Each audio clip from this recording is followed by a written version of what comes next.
Hello and good evening. Thank you all for joining in. We wish all our viewers a very happy International Women's Day. In honor of women's strength and resilience, we at the IYEA mark this day by bringing to you all Shakti, where we interact with some powerful women who have left their mark in fields like STEM, finance, economics, and law. Today with us, we have Neoma Pasticha. She is a finance expert. After doing her schooling from the Convent of Jesus and Mary in New Delhi, she pursued a dual degree from the University of Sheffield in the UK in fields of economics and finance, where she received various awards from the university and renowned investment firms as well.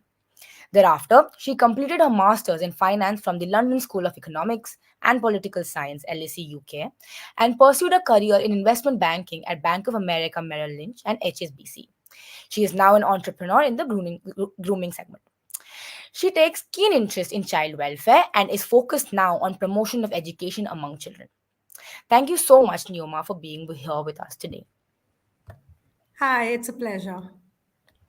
Great. It makes us incredibly happy that you're here with us today. So, broadly, this podcast will be about your journey, your learnings, your achievements, challenges faced, and if any advice you could have for young women who'd like to pursue the field and maybe develop a career as you did.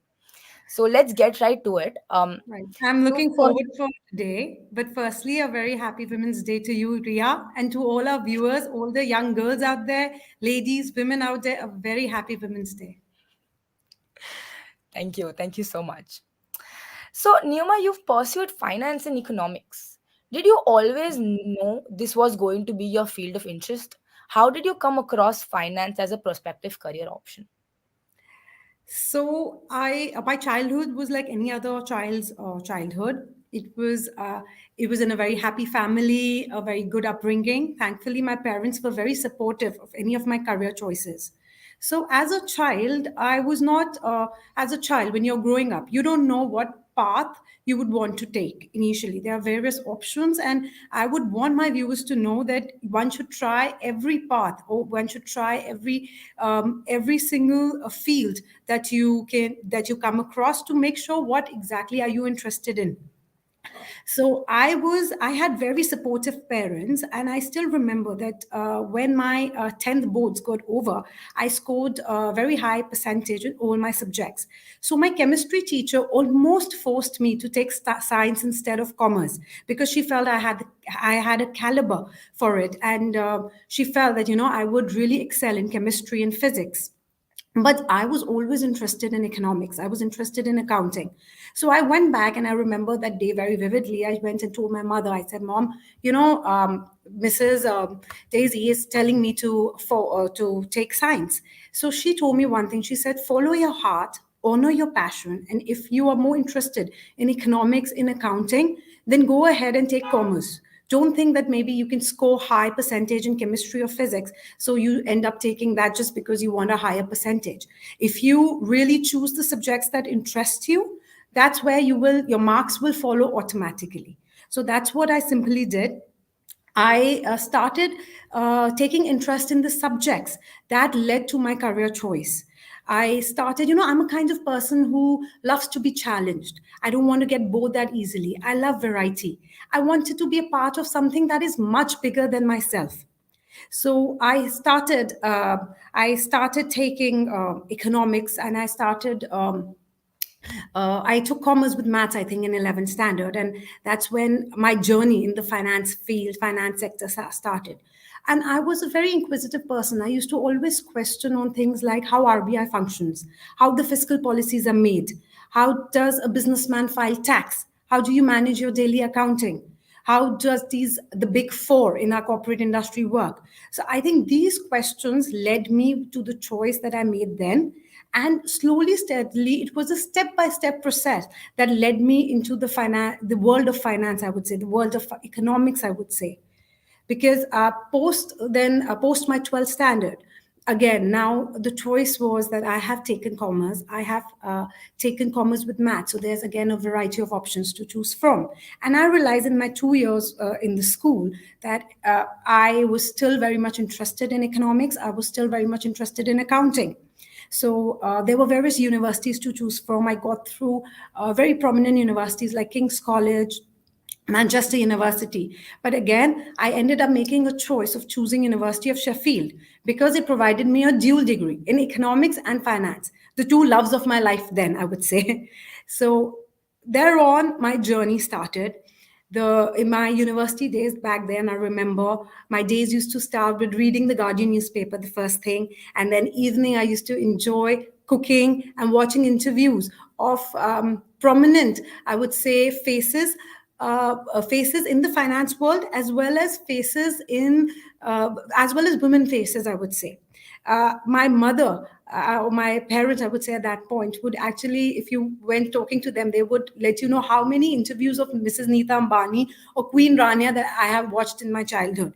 Because there was something always that was always, I used to be intrigued by the women, powerful women, because I used to feel that they have made a difference in the society and I wanted to make that difference.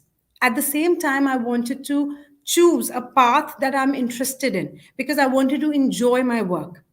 I used to always, since a child, there were these shows that I used to love watching. Dragon's Den, then there was An Apprentice UK, there was Shark Tank US. Now we have Shark Tank India at this stage, but I used to be watching Shark Tank US, I think 10 years back when I was in university.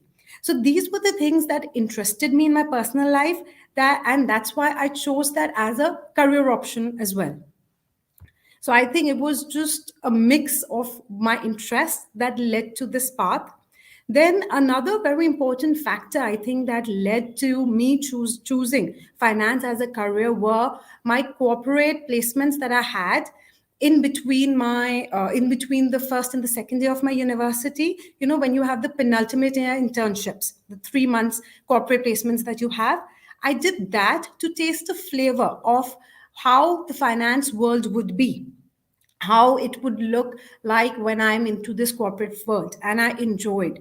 I did an internship with Guardian Glass Industries for 3 months between my second and my third year at university, in Goole, UK. And I still remember I used to catch a 5:30 a.m. train and reach Goole at 7 a.m. And do an 8 to 5 job and come back home at 7 p.m. by train. Every day I used to commute by train because Goole was an industrial area where university kids, especially girls, it wasn't safe for them to be around. So because of this industrial area, I used to take the train every day forward, learn from the experiences that I had there, certain experiences in the accounting industry, did inventory audit, it started from the scratch. Slowly I started from the scratch. After this, I did a 3 month internship at Stancy Bank in between my third and I think in between my final year and my masters. I did an internship there. Again, there it was more on an economics base. There I was supposed to supposed to make a presentation on how well can medical tourism flourish in India. If Stancy makes a website of its own and it combines the flights, it combines the credit card company, it combines the hotels, everything that provides a medical tourist in one platform, would that be successful or not? So I did a complete analysis on that. And so that way I shifted my roles. One internship I did based on accounts, one internship I did based on finance, one internship I did based on economics. And then going forward, I realized I loved economics and I loved finance, but I wanted to pursue a master's in finance. Going forward, I got myself enrolled to LSE, which is one of the most prominent universities and my dream university, to be sure, truthful to you, to do my master's in. I got through LSE, and henceforward, I decided that yes, this is the industry I want to be a part of. And even finance as an industry is huge. There are lots of varieties in it, like capital markets, asset markets. You can go be at the back desk of capital markets. You can be at the front desk trading of capital markets. There's an investment banking, there's a retail banking. There's so many options to choose from. I ended up choosing capital markets as my career path. But for people out there, finance is a huge, I would say, it's a huge bucket of water, and as much as you want to take the water out of it, it'll never it'll never be empty. You can continue taking it as much as possible. Makes sense. Sounds absolutely brilliant. Seems like you've developed quite a genuine passion for the subjects, and that went on to show in your internships, which you did very strategically since college because it ultimately strengthened your interest in finance, which sounds amazing. Um, if we talk about when you entered, say, the industry, so what was your work experience in the industry like, and how was it perhaps different from what you expected? Do you think there were any experience that you witnessed differently? I think when I entered this industry, let me tell you, I started my undergrad in 2008. So 2008 was a very challenging year for the entire world when it comes to the world of finance, because that's when the one of the biggest financial crisis started in the world. If and I'm sure even a layman is aware of this. So I think the challenges that I started facing started from 2008 in my first year of university, when we all, a 17-year-old, 18-year-old kids are entering, planning to study and being excited about the course, and where we come to know, okay, there is a crisis happening. So suddenly our course structure changed. That year, they involved the practical bit into our course structure, and what people were living out there in 2008, what the world was living, what USA was living, which slowly started impacting the rest of the world. We actually started studying about it. Our exams were based on more of the financial crisis rather than what were the previous uh, great financiers or the great economist had done about. More than the Keynesian economics, we started discussing financial crisis. So I think the change started there slowly, and that it was like a little, I was a little, it took me a little, I became a little shock absorbent, I would say, in that manner. That okay, I was used to till 12th standard studying out of the books, but now here I am studying the practicality of this world. So that's which I think those 4 years of my university life made me mentally prepared for what I was going to see in this world of finance, what I would see in my work experience. After graduating, after completing my postgrad from LSE, I ended up joining Bank of America Merrill Lynch. So I have worked at top corporate banks, Bank of America Merrill Lynch and HSBC. uh, in the investment banking, again, I chose the capital market side of these banks. So I was never the front end. I was basically looking after the traders used to trade in the UK. I used to look into their accounts. I used to look into their margins. I used to look into their graphs. So this is what my role was in Bank of America. It was completely based out of the UK market, which involved having a trader's knowledge what was happening in the UK market, at the same time having the knowledge of the regulations of the bank to make sure there's no insider trading happening, and at the same time it involved doing your own analysis. I'm a kind of person who loves analysis. I'll be analyzing a basic situation at home today also. I'll be very honest with you on this point. So this job involved something or a combination of a trader's life, a combination of the regulations and a regulator's life in the bank, as well as doing your own analysis, making the chart, and letting the trader know where you think there's a red line and where you think now it's the time for the investments to be out. And here we were dealing with millions of dollars of investments on live practical basis. It was no project of the project of a university. Here I was talking about actual millions of dollars invested by HNIs in the UK that we were doing. The biggest challenge that I faced there was that I was the youngest employee in Bank of America. I joined the Bank of America Merrill Lynch bank in Gurgaon. So the biggest challenge was when they hired me, I was a fresher, and I was the first time they were hiring a fresher for a managerial role. So here I had people 40 to 50 years old, men, reporting to me. Now, in that kind of a scenario, how do I have to? I very carefully maintain the balance by giving them an authority, by ordering them, yet at the same time, I had to make sure that I respect them and not offend them. They shouldn't have the feeling, oh, a fresher is coming and dominating me suddenly in an industry where I have been working for 10 years. This was where the biggest challenge was. And at the same time, I had to try and make sure that, and not just try, I, from the bottom of my heart, respected their work experience, because what I had studied, right, I had come from an environment that I had come from the best universities, one of the best universities of the world. So I had come from that environment where knowledge was elite, where knowledge was so vast that you kept on absorbing it, and they kept on feeding you more. To here, I'm coming here, and I'm here to absorb an experience of a 40-year-old man also. And I still remember HSBC still had a 40 to 60% ratio of men and women, but Bank of America, I and there was another girl. Rest, they were all men on the floor, and men who were aged 40 to 50. I had to actually refer them as uncle, and they are reporting to me. So this was one challenge which I think I overcame very nicely, because I was one of the most respected managers on the floor, and I could feel the sense of respect that they used to give to me, in spite of being elder by age. That was one of my biggest challenges. The second challenge, I think, was this kind of an environment involved a 12 to 14 hours. You work for your 8 hours. You're here in the finance industry for the 8 hours, but there's a lot of hard work that goes behind. There is a 12 I remember there were times where I have spent 16 hours in the office working on certain things. So there is no time limit. If you want to start up on this ladder, you have to give at least 12 hours a day for this field. And if it's your passion, you wouldn't even come to know how your time flies here.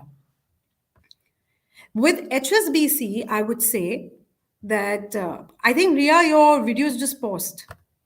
Can you hear me?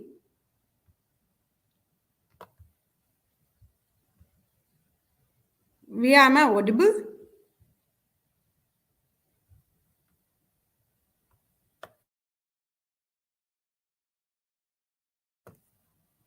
Okay. So with HSBC, I was working with the Asian markets. So my shift actually started at 6:30 in the morning. So I had to leave my house at 5:30, and it ended at 3 p.m. as per their official contract. But I used to be working till 6 or 7 in the evening, again, those 12 hours. Here, when with HSBC, I got promoted to an assistant manager. It was a team effort, and the markets were way more different. I was looking at the Hong Kong market, unlike what I was looking at Bank of America, which was the UK market. So the way the thing structured was very different.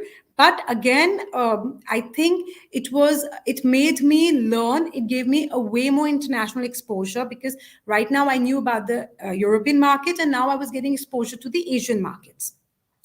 And the HSBC, I would say, had a 40 to 60% ratio, 40% women, 60% men. So that way it was quite okay, I would say, in an industry like finance. But again, nothing comes easy. There is a lot of hard work. There were days when I cried. There were days when I was frustrated that why didn't my numbers match, or why this thing didn't happen. But I think in my overall journey, I slept every night with content that I am doing what I love, and I got appreciated for it. I got awards for it. I got recognized for it, and I got supported by my family for it, I think. That made me content in my life, that whatever I started, at least I've reached up to a level where I still get a call from my ex employee saying that I remember when I left HSBC for the first 6 months, I got calls from my ex employees asking me, can you please help me with this? Though officially they are not allowed to call me and ask, and I used to help. So it took them also time when I left the profile. And I think that's when I realized that yes, I made my mark, I made a difference, what I could in this industry. Sounds amazing. And as our viewers have also written, it does seem like your passion, commitment, and focus were paramount in bringing you where you were in your career trajectory. One important point here, you've covered a great deal about your journey and, of course, the fact that it didn't come easy. You also got married while you were moving up the ranks at work. In general, it's often overlooked as a reason which might actually change a lot for a woman's career, even today. How did you strike that balance then? And do you have any advice on that front for other young women who would like to pursue the same field?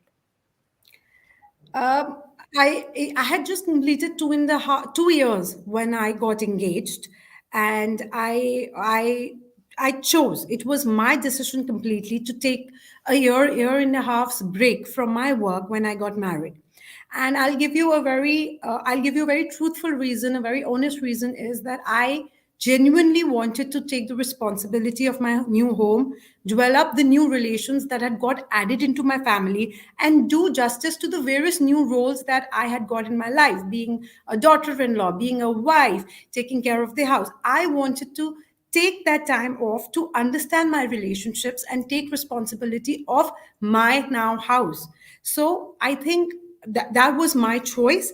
But to the viewers out there, once I think a woman gets married, of course, you need to strike a balance between work. You need to strike a balance between the responsibility of your house. You can't get away with the fact that you're no more kids, that your parents will take care of it and they are taking that responsibility. You got to genuinely love what you're doing, be it at work or at home. After about a year and a half, I started talking to my husband that I want to get back to work. And touch wood, I'm blessed with a supportive family.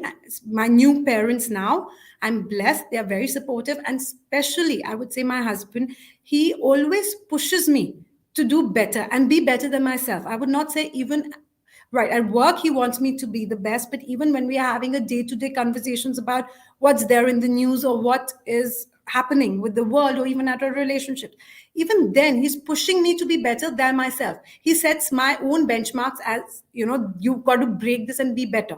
So that way I've got a very supportive husband who encouraged me, and we discussed about that I wanted to start working again. And that's when I entered the franchisee world.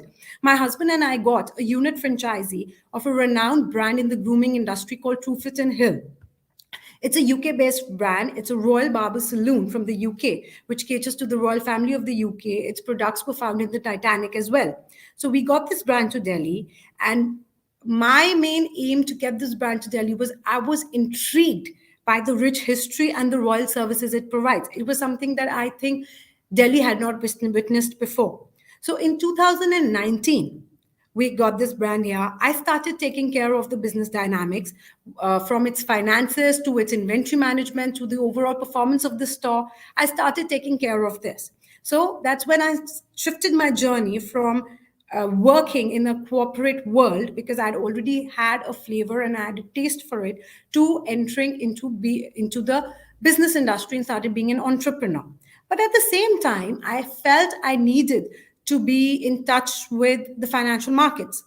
And my husband, I would again emphasize on the fact, he pushed me that, you have studied so much, you know about the financial markets. So you make sure that you don't lose that touch. For that reason, I opened my own investment portfolio with a very renowned company in India, with a very renowned company in this field. And with them, I trade in equities, I trade in derivatives, just to make sure that I'm up to date with what's happening in the finance world. And that knack and that interest of mine is still there. I very much enjoy doing that. Of course, I don't do that on daily basis now, but I make sure that my investments are up to date. I make sure that the profits that my investments are profit worthy. It's something that I can sleep in bed and say, yes, I have followed my passion today. So women need to strike a balance between their household, between their career. Managing the house, I would say that too takes up few hours of my day every day. But at the same time, I would say when I'm managing my house, it gives me a lot of satisfaction. It gives me a lot of pride. It gives me the happiness that I'm the woman of this house and I'm blessed to take care of the family. I'm blessed here to take care of their needs. And I try and I enjoy and I find this, it I find a lot of happiness in these little talks that we do as a family, in these little events that we do together, and in every day to day activity. So for me, I enjoy balancing work, which is very important to me, but at the same time, I enjoy my family time. I enjoy taking the responsibility of the household because it's equally important to me. But again, it's a choice. I think that we women are blessed, which I feel men are also equally blessed. But I think as a women, we are so blessed that we get a chance to become a mother. We get a chance to go into a new house and make such relationships that they love us back and we love them. We get a chance to take care of the house at the same time. We have an opportunity out there in this world to work. So these are all the options that as a women we are blessed to have. And I think each one to its own, whatever suits your platter, you do that. It is a balancing act, but I it's very much doable. I am doing it and I'm sure everyone out there can do it too. Thank you so much, Numa. Thanks. Sounds absolutely amazing. I just have a couple of more questions in lines of what you just said. So, um, as a whole, your journey shows us that even though women aren't probably encouraged to pursue fields like these, there is still ample hope and ample scope for women such as you to actually make a mark in the field, right? Still, considering that these fields aren't encouraged for women as much even today, what advice, if any, would you give to other women who are still probably considering entering the field and navigating a workplace which even today doesn't have a lot of females? I agree with you 100% that this is a male dominated industry. I will not doubt it because I have seen it in my university, my class. At LSE, I would say 3,500 children applied at that time to get through the postgrad course of Masters in Finance, and only 75 got through purely on the basis of their caliber, not on the basis of whether they are men or women. But still, there was a ratio where we had more men than women in our class. And again, at my workspace, I could see that disparity. Women, I would say, more than not being encouraged to this field, I feel some women have the caliber, but they doubt themselves. So, first and foremost, one shouldn't doubt yourself, have confidence, and follow what interests you. If there is something that interests you, try it out. As I said, and I would again repeat, finance is a very big industry. So there are lots and lots of roles out there for women to try. And I would strongly suggest that try as many roles as you can. You can try a role in capital markets. If that doesn't suit you, try a role in asset markets. But till you try, you cannot understand the flavor of this industry. You cannot understand what goes behind it. This industry, I would say, is fast paced, it is dynamic, it is challenging, it is exciting, it is engaging, it is adaptable too. And every day, there's a lot of scope to learn because every day the markets are different. So whether you are in a merger deal with two big HNI companies, or whether you're on the floor trading, or you're at the back regulating the trades, every day will be different. And there's so many roles. So I would strongly encourage women who have a caliber for it and who feel that they should want to at least try it. at least give it a shot. It shouldn't be. I believe in two big things, big philosophies of my life is number one, never assume, never say no, never. The answer might be a no, but at least there's no harm in asking questions. There is no harm in giving it a shot. Maybe the field is not for you, but it is worth a try.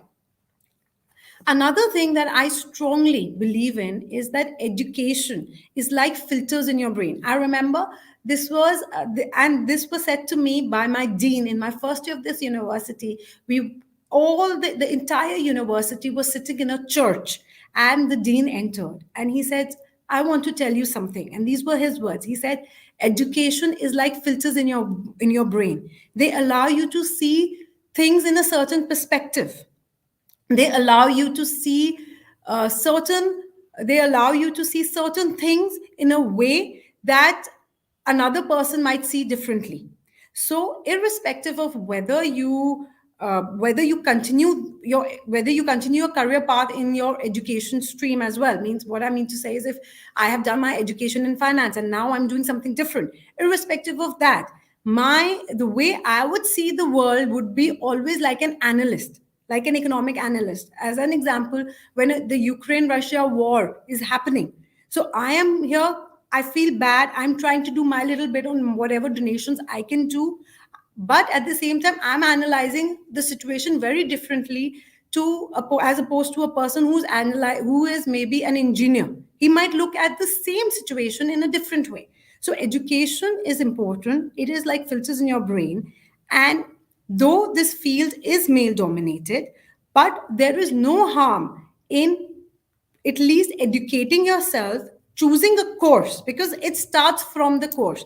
Why am I emphasizing on education is because your career path starts from the course. So if you choose a course in finance, try it out. If it doesn't suit you, if you feel you don't have the caliber for it, you can definitely go ahead and choose something else. There's an entire life to learn.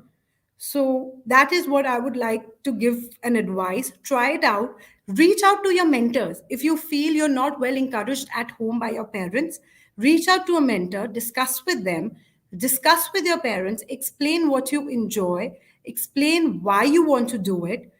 Reach out to certain organizations, start writing about it. Start Watch the news, be curious, watch people, ask questions, see if you have passions, and if you love numbers, if you love figures, you'll you'll enjoy this industry. See if you want to be there, make an impact, because this is very important for everyone to understand that markets are changing. So you have to make sure that you can carve your own path, but it's very important to have fun also along the way. Understood. Makes sense. One last question for you, Neoma, and this is probably be the most interesting one for you. You seem to be somebody who always likes to keep their fingers in many pies. You've Yes. already achieved a lot, and I'm assuming there's something in store for you now. So, what next do you have planned for yourself? I've always enjoyed reading and writing. That's been a passion for me. And I used to write for university journals. As a child, I have written articles on FIFA World Cup for Hindustan Times, and they have been published by Hindustan Times. So there is something interesting coming by this year end, hopefully, and it will be to do with my passion of writing. So I will be publishing a series, which I will not reveal now, but hopefully by year end, there will be certain books published with what I have written. And I would just like to say, stay tuned for the year end. Many interesting things are coming up from my side now. Wow, sounds